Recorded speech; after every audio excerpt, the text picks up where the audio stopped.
अस्सलाम वालेकुम जी, मैं हूं सर रिजवान। आज हम पढ़ेंगे सेकंड ईयर की एक्सरसाइज 6.4 के क्वेश्चन नंबर 2 का पार्ट 3। इस क्वेश्चन को हमें इंटीग्रेशन बाय पार्ट के जरिए सॉल्व करना है। तो इंटीग्रेशन बाय पार्ट में हमें जब हम सॉल्व करते हैं तो हम आइलेट रूल यूज करते हैं। तो आइलेट रूल में सबसे पहले आता है इनवर्स ट्रिग्नोमेट्रिक। ठीक है, तो अब इसमें हमारे पास दो फंक्शन दिए हुए हैं, एक ln दिया हुआ है, एक एल्जेब्रिक दिया हुआ है। अच्छा, बाद बच्चे समझते हैं कि शायद ये इनवर्स है, क्योंकि ये एक्स पे इनवर्स है ना, तो ये इनवर्स नहीं है। ये इनवर्स तो है लेकिन ये इनवर्स ट्रिग्नोमेट्रिक नहीं है। ठीक है, हमारे पास ये जो आइलेट रूल आ रहा है इसमें जो आई है ये इनवर्स ट्रिग्नोमेट्रिक है। समझ आ रही है, इनवर्स ट्रिग्नोमेट्रिक है। तो और जबकि ये हमारे पास जो दिया हुआ है वो इनवर्स अलजेब्रिक दिया हुआ है। तो ये आई जो है ये इनवर्स ट्रिग्नोमेट्रिक है। तो ये जो एक्स की पावर -3 है ये इस आई में नहीं आएगा, बल्कि ये किस में आएगा, ये अलजेब्रिक में आएगा। ठीक है, ये इसमें आएगा। तो इस लिहाज से अगर हमारे पास देखें तो हमारे पास इनवर्स ट्रिग्नोमेट्रिक नहीं है। हमारे पास सबसे पहले क्या आ रहा है, एल यानी ln x आ रहा है। तो जो सबसे पहले आता है वो कहाँ जाता है, यू में जाता है। तो यू में क्या वैल्यू आ जाएगी, यू में आ जाएगा ln x आ जाएगा। ठीक है, ln x कहाँ आ जाएगा, यू में आ जाएगा। ठीक है, उसके बाद अलजेब्रिक, तो फिर उसके बाद ये जो चीज है अलजेब्रिक में आती है, तो ये कहाँ जाएगा, ये हमारे पास db में जाएगा। तो db की वैल्यू हमारे पास क्या आ जाएगी, x की पावर -3 और आगे क्या है dx भी है, तो आगे dx भी लगा देंगे। इसको इंटीग्रेट करेंगे और इसको डिफरेंशिएट करेंगे तो u का डेरिवेटिव लेंगे तो du हो जाएगा। अच्छा, ln x का डेरिवेटिव क्या होता है, 1/x होता है और आगे dx भी लगा देंगे। इसका du भी आ गया, u भी आ गया और b को इंटीग्रेट करेंगे तो b हो जाएगा। ठीक है, अब इसका इंटीग्रेशन आपने करना है। तो इसका इंटीग्रेशन का क्या तरीका है, पावर एक बढ़ेगी उसी पावर से डिवाइड कर देना। आप x की पावर -3 है तो इसमें जब हम +1 करेंगे, पावर एक बढ़ाने का मतलब पावर आपने एक प्लस करनी है, तो -3 + 1 करेंगे तो वो -2 हो जाएगा।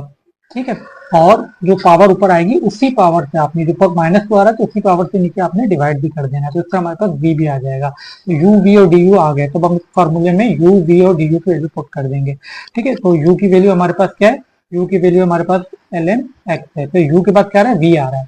तो v में वैल्यू डालेंगे x की पावर -2 डिवाइडेड बाय -2।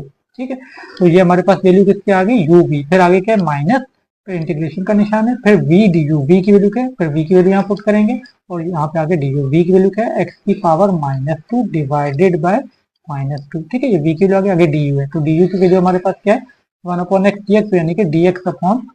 ठीक है, 1/x dx लिखें या dx/x लिखें, एक ही बात है। अच्छा, अब ये जो x है ये नीचे डिवाइड हो रहा है तो इसको ऊपर ले जाएंगे तो इसके ऊपर पावर माइनस हो जाएगी, ऊपर जाके इसको ऊपर ले जाते हैं। अगर हम इसको ऊपर ले जाएंगे तो ये हमारे पास हो जाएगा -x की पावर -2/2। ठीक है, ये जो माइनस होता है, ठीक है, माइनस पूरी फ्रैक्शन के साथ होता है, आप चाहे नीचे लगाएं ऊपर लगाएं एक ही बात है, -x की पावर -2/2 हो जाएगा। अच्छा, अब ये जो माइनस है इसको पीछे ले आते हैं, माइनस माइनस क्या हो जाएगा, प्लस हो जाएगा।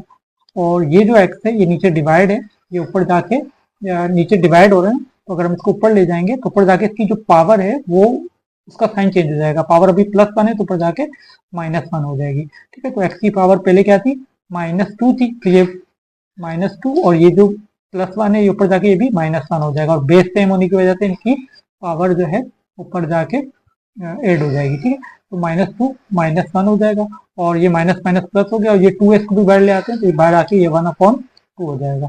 ठीक है, और ये माइनस और पीछे क्या रह जाएगा, dx रह जाएगा खाली। ठीक है, ये x को हम ऊपर ले गए, 2 को -2 बाहर ले गए, +1/2 हो गया और इस x को ऊपर ले आके इसके साथ पावर ऐड करा दी। ठीक, आगे सॉल्व करते हैं।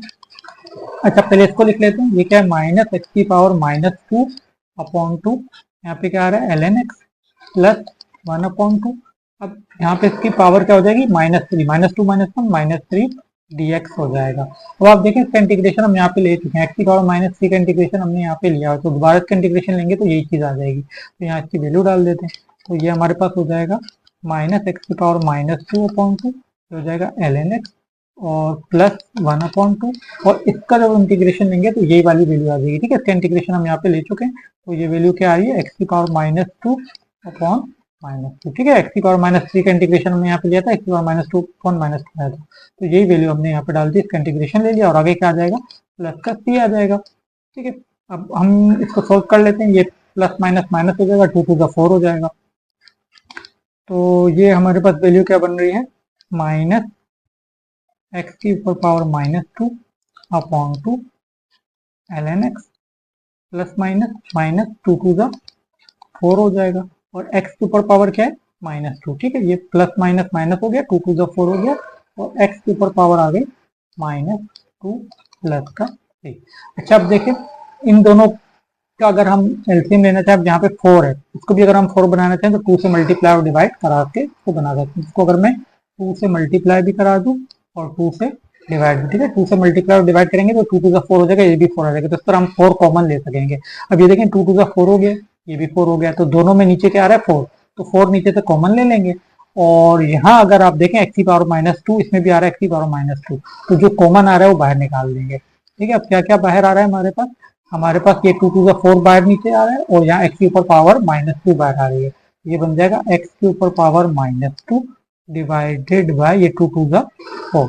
ठीक है, यहाँ पे क्या आ जाएगा 4, ये 2 टू द 4 और 4 ये कॉमन ये बाहर निकल आएगा।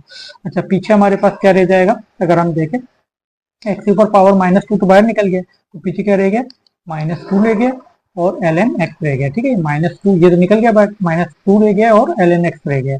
अच्छा अब ये जो चीज है ये माइनस में है, तो ये हम लिख देंगे माइनस, और यहाँ पे हमारे पास क्या आ जाएगा माइनस। अब यहाँ पे देखें 4 निकल चुका है बाहर और एक्स की पावर -2 जो है वो भी बाहर निकल चुका है, तो पीछे क्या रह गया खाली -1 रह गया। ठीक है, और आगे क्या आ जाएगा प्लस का c आ जाएगा। अच्छा अब नेक्स्ट स्टेप में हम क्या करेंगे, देखें इन दोनों में माइनस भी कॉमन आ रहा है, तो माइनस को भी बाहर ले आते हैं, और जो एक्स के ऊपर पावर -2 अगर मैं इसको नीचे ले जाऊं तो नीचे जाके ये -2 क्या बन जाएगा +2 बन जाएगा।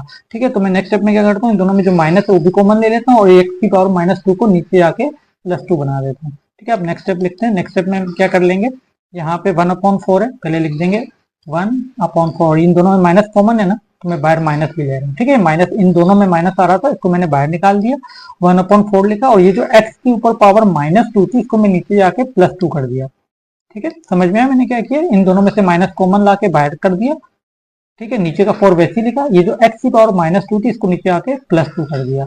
ठीक है, अब अंदर देखें तो हमारे पास देखें माइनस तो बाहर निकल चुका है, तो अंदर क्या रह गया खाली ये +1 रह गया और ये ln x 2 ln x रह गया। अच्छा अब इसमें हम एक काम और कर सकते हैं, ये जो 2 ln x ये जो 2s को भी हम पावर में लेके जा सकते हैं, क्योंकि ln x के साथ पीछे जो भी नंबर होता है वो पावर में चले जाता है। ठीक है, अब एक तो हमारे पास क्या रह गया अंदर -1 था, माइनस तो बाहर निकल चुका, तो एक तो ये +1 रह गया। ठीक है, ये जो -1 था चूंकि इधर से हमने माइनस कॉमन लिया था तो माइनस बाहर निकलने की वजह से अब ये 1 प्लस का हो गया, ये 1 प्लस का हो गया, और ये जो वैल्यू थी ये वैल्यू हमारे पास माइनस की थी, अब ये भी प्लस की हो जाएगी क्योंकि माइनस तो बाहर निकल चुका है। और ये जो 2 है इस 2 को अगर मैं चाहूँ तो पावर में लेके जा सकता हूँ, ln के साथ जो भी यहाँ फंक्शन होता है उसके अगर ऊपर कोई पावर हो तो पावर पीछे आ जाती है, और अगर पीछे कोई नंबर हो तो वो नंबर पावर में भी जा सकता है, तो इसको मैं पावर में लेके जा सकता हूँ, तो मैं इसको ln x का स्क्वायर लिख सकता हूँ। तो ये क्या बन जाएगा ln x का स्क्वायर बन जाएगा, आगे प्लस का c, और ये इसका आंसर भी हो जाएगा। चलें वीडियो को लाइक और चैनल को सब्सक्राइब कर दीजिएगा। Thanks for watching.